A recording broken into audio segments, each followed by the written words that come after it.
When you're talking about planting for birds, many people think about bird seed and berries as being the main thing that you're going to be planting for.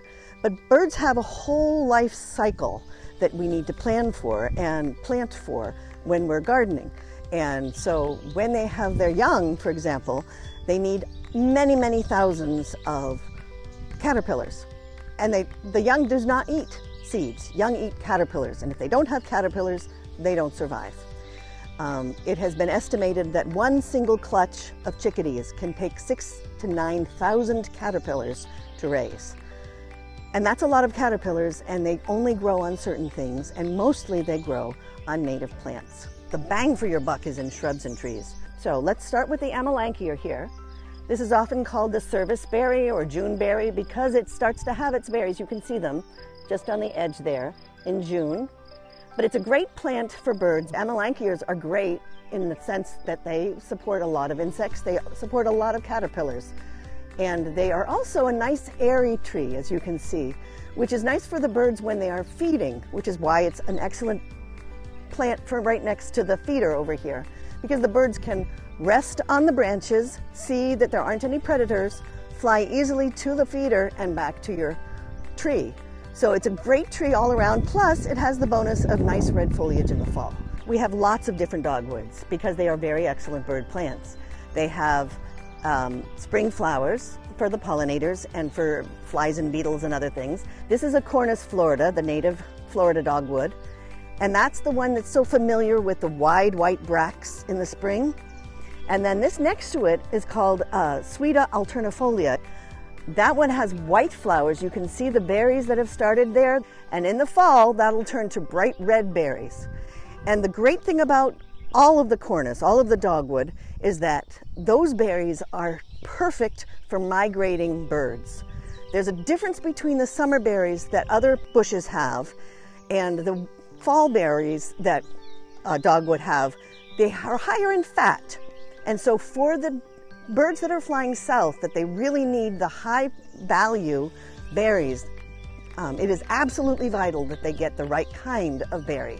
Not, for example, the berry that comes on that beautiful Cornus cousa over there. That is a non-native dogwood. And it has lovely white flowers for a long time, which makes it a great ornamental plant. And then it has bright red, sort of strawberry looking fruits. But they are not nearly as nutritious for the birds when they're flying through. So although the birds will eat them, they are not going to be high-value bird fruits. So there's often a trade-off in choosing a non-native or a native. You have to decide what you value most.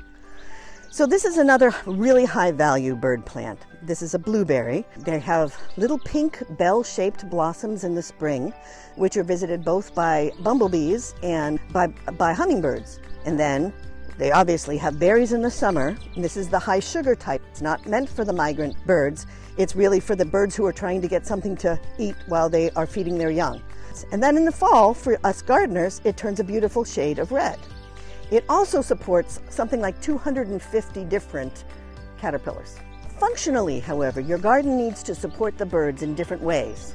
So when they nest, they need to have a place where it's safe from predators. So there are some plants that are better for nesting than others. This gray dogwood is great for nesting because it's very nice and thick, and it's got lots of branches that it can build on, but it's also got a lot of shelter and cover. It's harder for things to jump them because they can't even find them in there. Another thing that every garden should have, if you want birds in your garden, is shelter via evergreenings. We have red cedar over here, which is an excellent plant. It's got berries for the birds, insects for the birds, and then also, when it's nice and big, great cover for the birds. So one of the other things you want to keep in mind when you're planting for birds is that you want to offer them different levels to live in. So here's a good example of that. You have this wonderful big maple tree, and the birds can be up in there, they can nest in there, they can use that as a roost. And then down below you have a shorter tree, and then we have shrubs, and then we have the ground cover. All of these areas are areas where birds will live at various times. They can look for bugs down on the lower level.